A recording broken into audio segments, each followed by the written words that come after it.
Bu bitki demək olar ki, bütün rayonlarda bitir. Adını çoxumuz eşitmişik. Faydalı olduğu barədə məlumatımız da var. Amma yenə də istifadə etmirik. Çünki məlumatsızıq. Bağayarpağı müalicə vasitəsi kimi qədim zamanlardan istifadə olunur. Onun daha çox iri yaşıl yarpaqları, bəzi hallarda isə kökü və toxumlarından təbii dərmanlar hazırlanır. Maraqlıdır, bağayarpağını biz hansı xəstəliklər zamanı və necə istifadə etməliyik?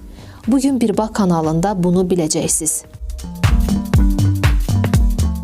Dəyərli izləyicilər, aşağıda yerləşən bəyən düyməsinə basıb fikirlərinizi bizimlə bölüşməyi unutmayın.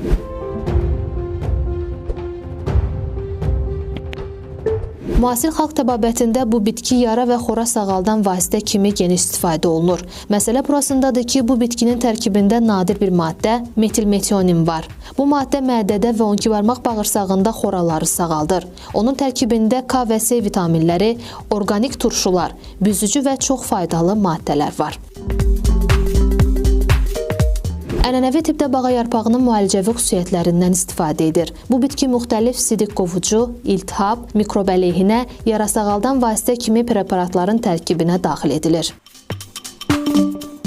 Bağayarpağı dəmləməsi soyuq dəymə, öskürək, angina zamanı çox yaxşı kömək edir. 1 xörək qaşığı quru və 2 xörək qaşığı təzə yarpağı 1 stəkan qaynar suda dəmləyin və 1 çay qaşığı bal əlavə edib gündə 3 dəfə 1 stəkanın 3də 1-i olmaqla qəbul edin. Bu dəmləmə iltihabı azaldır, bəlğəmi duruldur və onu xaric etməyə kömək edir. Həzm sistemi xəstəlikləri və pozulmaları, mədə və 12 barmaq bağırsağı xorası, qastrit, qıcıqlanmış bağırsaq sindromu zamanı bağayarpağı çox uğurla istifadə olunur. Bu bitkinin təzə şirəsi xoraları sağaldır, iltihabı azaldır, mədə bağırsaq sistemində yaşayan ziyanlı mikrobları öldürür. Bunun üçün təzə yarpaqları yaxşı yuyun. Blenderdə əzin və tənzifdə sıxın. Alınmış şirənin 1 xörək qaşığını 1 çay qaşığı balla qarışdırın və gündə 3 dəfə yeməkdən əvvəl qəbul edin.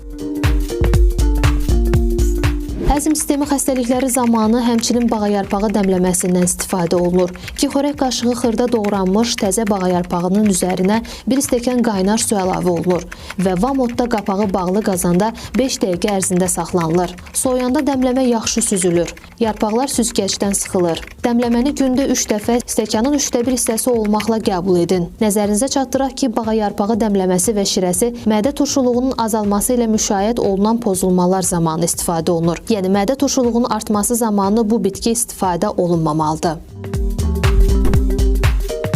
Bağayarpağı dəmləməsi dəridə müxtəlif yaralar, çatlar, dəri xəstəlikləri zamanı vannalar və islatmalar üçün istifadə olunur.